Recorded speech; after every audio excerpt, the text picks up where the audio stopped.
আমদানিতে সার্বজনীন কর বৃদ্ধির পাশাপাশি অন্তত 50টি দেশের উপর পাল্টা শুল্ক আরোপের মধ্য দিয়ে যুক্তরাষ্ট্রের অর্থনৈতিক স্বাধীনতার ঘোষণা দিয়েছেন মার্কিন প্রেসিডেন্ট ডোনাল্ড ট্রাম্প।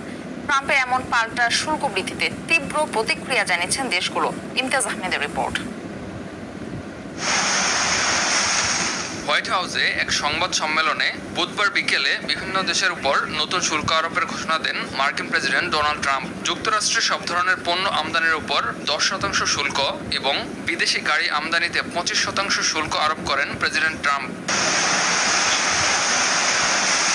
সে সাথে ভারত, কানাডা, বাংলাদেশ, মিয়ানমার, যুক্তরাজ্য, ইতালি, ইউরোপীয় ইউনিয়ন, ভিয়েতনাম সহ বিভিন্ন দেশের উপর পাল্টা শুল্ক আরোপ করেন ট্রাম্প।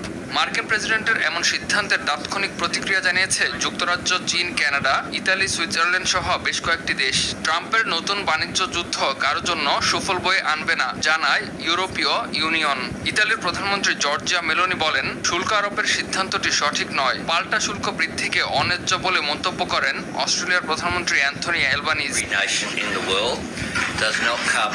প্রতিবাদ জানিয়েছে প্রতিবেশী দেশ কানাডাও। যুক্তরাষ্ট্রের বাণিজ্য যুদ্ধ মোকাবিলায় প্রস্তুত বলেও জানায় দেশটি। একই প্রতিক্রিয়া এসেছে বেজিং থেকেও।